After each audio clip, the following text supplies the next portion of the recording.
G'day folks. Well, I thought I'd better put a vid up, you know. Geez, I've been busy. It's been bloody ridiculous. You know, I've been thinking about it. I've never started a year as hard as I've started this year, you know. 2017, I've come out of the blocks absolutely flying. It's been crazy. I've been working on the car. I've done a lot of work around my house over the break, and I've gone back to work, and I'm actually bloody working weekends, and it's just crazy. It is crazy. I reckon I've done 4 weeks worth of work, and I reckon it would normally take me 3 months. I've done it in 4 weeks. So, unbelievable. I don't know how I'm going to sustain this, you know. How old am I? 48. I'm not getting any younger, but I find when you get a bit older, and a lot of you guys that are around my age, if you don't keep pushing yourself, and that's the thing, you've got to push yourself, but there's a fine line. I did some concrete in there and, I busted myself, you know. My back came out sore, I was hobbling around there for a day or two and it really knocked me around. So there's that fine line. You just have to sort of know when enough's enough. It's okay when you're young. Geez, you can go hard when you're young, but when you get sort of in your 40s and late 40s onwards, I'm sorry to tell you, young guys, it gets tough. it certainly does.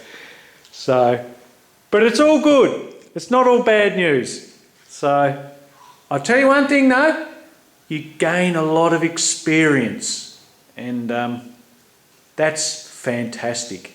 That is so fantastic.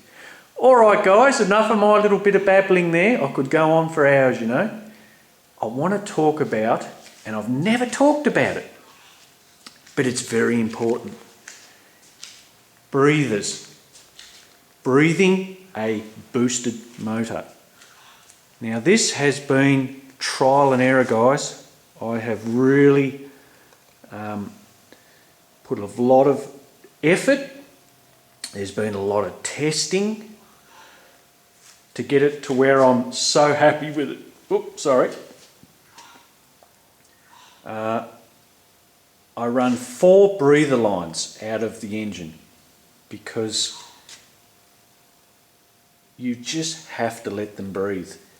Originally, I just had the 2 to start with out of the valve covers. That was no good. The oil wasn't returning back from the valve covers under boost, and it was building up and spewing out of the breather lines. So basically, probably trying to starve the, well, not probably, but would have starved the bottom half of the engine. And what was happening is all the air was coming up through the heads and not allowing the oil to return back into the engine.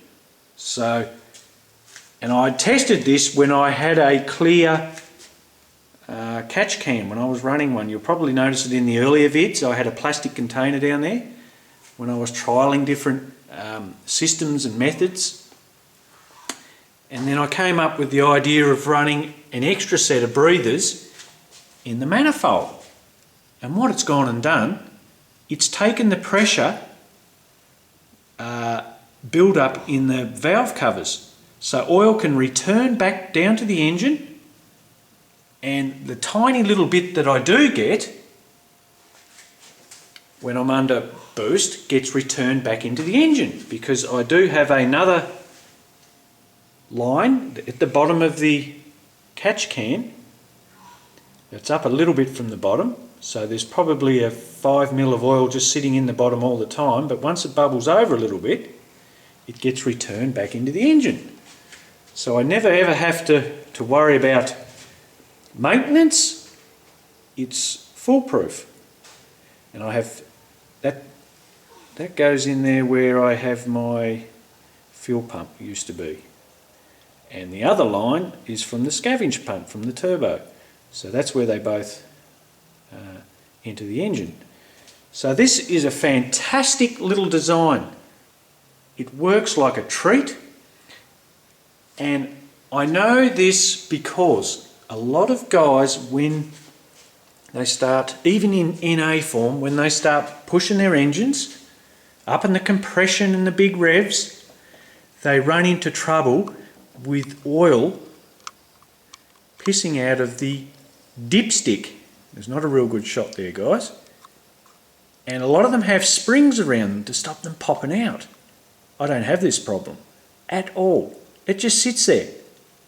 So, shoving the boost in, reasonable revs, no oil, nothing. My engine stays incredibly dry, and I mean that in the sense of I've got a tiny little niggle. I will tell you, I do have a tiny little niggle of a leak, and it does actually come out of that little down in there, but it's just a little drip every so often.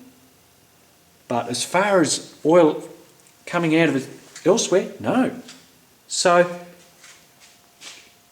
what I'm saying is, guys, if you don't vent your motor successfully when it's boosted, it creates all sorts of problems. Oil coming out of gaskets, oil building up into valve covers, creating oil surge. You have to let them breathe. And this, for me, is the ultimate system. There's 4 lines going in. I think it's dash 12. It's 1/2 inch ID, inside diameter hose. So I've got 4 lines running into the box and 4 lines running out to atmosphere.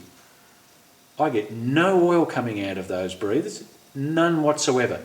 Slightest bit of vapour, hardly anything.